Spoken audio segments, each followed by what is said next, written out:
เกี่ยมรถเด้อพี่น้องเด้อเกี่ยมยังออเดอร์เข้ามาโหลดข้าพเจ้าปีนี้หับแน่นอนหับอย่างหับมาเคียบนี่เด้อพี่น้องพุ่นออกมากับผู้ใดดอกมาพร้อมโดดใดพี่น้องใบนี้ล้นเบิดแล้วเพิ่นกระเสียมาในรูปแบบว่าเขียวงามอุ้มทุ่มนี่เบื้องต้นเพิ่นเขียวงามอุ้มทุ่มมีอยู่2 ต้นใหญ่แล้วก็2 ต้นนี้จะเป็นอันนั้นเนี่ยพี่น้องเป็นอันสีขาวอีกต้นหนึ่งจะเป็นสีม่วงพี่น้องเดี๋ยวสีโซพี่น้องอันนี้ก็ต้นมักน้ำนมพี่น้องต้นมักน้ำนมอันนี้ก็ละมุดใหญ่นะพี่น้องนี่ตัวนี้ยังบ่เป็นมากเนาะนี่ตัวนี้จะอุ้ยบ่ถามเลยพี่น้องเป็นพวดอันนี้ก็ได้นะนี่เบิ่งพวดดอกเพิ่นละแล้วพี่น้องนี่โป่งใหม่เบิดต้นนี้จะเป็นสีขาวต้นนั้นก็เป็นสีขาวต้นสีม่วงเดี๋ยวเขาสิพาพี่น้องไปเบิ่งต้นสีม่วงอยู่ใส่ต้นสีม่วงก็ออกคือกันนี่แหละพี่น้องวันนี้ข้าพเจ้าบุลงสวนอยู่แต่ว่าจะลงเก็บพวกผลไม้นะพี่น้องภาษาลาวเก็บมากไม้นะนี่มักซิดากำลังเป็นดอก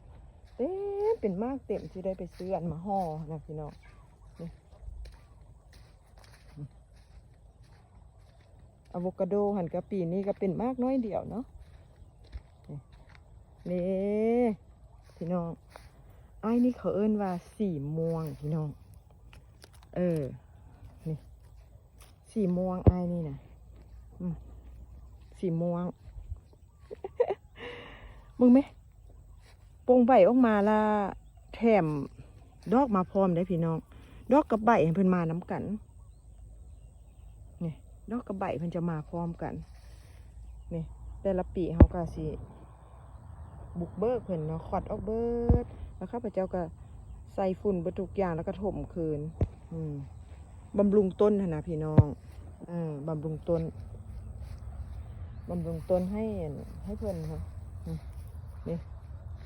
ตัวนี้จะเป็นสีม่วงพี่น้องถือว่าต้อมหับได้ดีปีนี้นะเป็นหลาย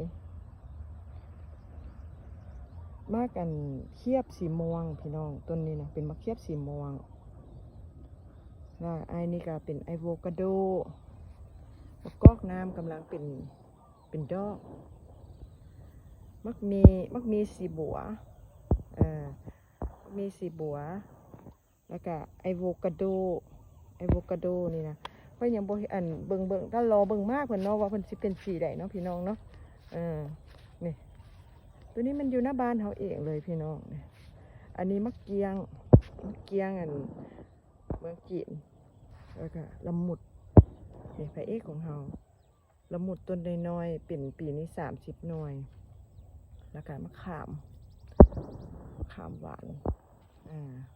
ยมใหญ่ขามทุเรียนก็จะอยู่มุมนั้นบ่เลือหลายพี่น้องบ่เลือหลายแต่เลือเท่าใดเฮาก็เบิ่งเท่านั้นแหละเหลือต้น2 ต้นก็บ่ได้มีปัญหาเนาะโอ้เพิ่นบ่อยู่พี่ได้จังได๋ลมพามาบ่นี่มักมีนี่มันมักมีสีส้มสีบัวนะพี่น้องนี่ปีนี้เอาแต่3 หน่วยเอาหลายบ่ได้พี่น้องทรงพุ่มยังบ่ใหญ่อีต้นเพิ่นเนาะนี่ทรงพุ่มเพิ่นก็ได้อยู่หน้าบ้านนี่นะทรงพุ่มยังบ่ใหญ่จะปุ๊บเป็นแถวเลยพี่น้องจัดวางแบบว่าได้สวยงาม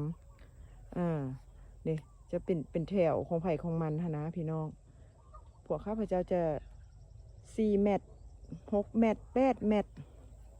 จะบ่ให้เดี๋ยวว่าไผเฮ็ดว่าโอ้ยย้ายออกเด้อนะแบบปุ๊กงามๆแล้วย้ายออกนะบ่ได้ย้ายพี่น้องเดินบ้านกับกวงเนาะกับพอดีจัดวางไผสะดวกมาลิ้นเด้อสวนข้าพเจ้าสวนทงคำบ้านนาสแควงซิตี้แต่ละมือความเขียวสดงดงามของธรรมชาติอยู่หน้าบ้านเนาะมักไม้มักตอกเบิ่งมักม่วงข้าพเจ้ามันเป็นพวงอยู่พี่น้องเด็กก็ จะเป็นมักยำใหญ่มักม่วงเขียบมักน้ำนมที่เป็นแล้วเนาะแล้วก็มักละมุดยำใหญ่มักม่วงมักม่วงต้นนั้นนะดิกอกน้ำมักมีอะโวคาโดมักกะทันแอปเปิ้ลแล้วก็มะขามมะเกี้ยงมักละมุดมักม่วงมีหลายสายพันธุ์พี่น้องเอ้ย